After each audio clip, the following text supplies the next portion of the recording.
Les Kenyans vont de nouveau être appelés aux urnes le 17 octobre prochain. Ceci après l'invalidation par la Cour suprême du scrutin du 8 août dernier qui avait donné Uhuru Kenyatta vainqueur.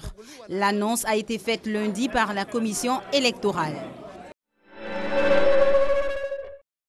Donald Trump a mis fin mardi au programme des Dreamers, les sans-papiers arrivés mineurs aux États-Unis et jusque-là épargnés par les mesures d'expulsion.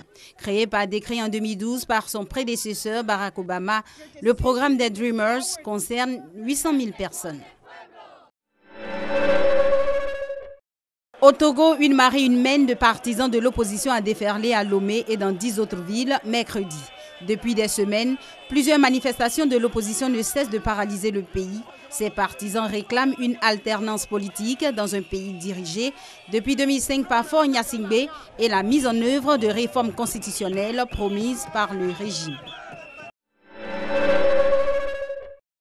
Un très violent séisme de magnitude 8,2 a frappé jeudi le sud du Mexique. Le tremblement de terre a fait au moins 64 morts et plus de 200 blessés d'après le dernier bilan. À Mexico, les habitants ont fui leur logement pour se réfugier dans la rue. Parti des îles Caraïbes, l'ouragan Irma s'est abattu sur Cuba vendredi après s'être renforcé, repassant en tempête de catégorie 5.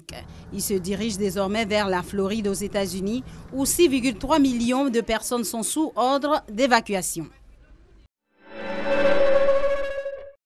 L'armée syrienne a repris samedi le contrôle de l'aéroport militaire de Deir ez-Zor aux mains de l'État islamique depuis 3 ans.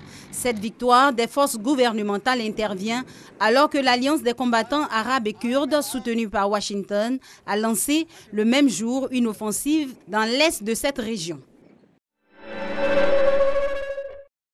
Les rebelles Rohingyas qui avaient pris les armes en août dernier pour défendre leurs droits bafoués ont décrété ce dimanche un cessez-le-feu d'1 mois en raison de la crise humanitaire. Un cessez-le-feu que rejette l'armée birmane. Selon les chiffres de l'ONU, près de 300 000 Rohingyas, cette minorité musulmane birmane, ont trouvé refuge au Bangladesh.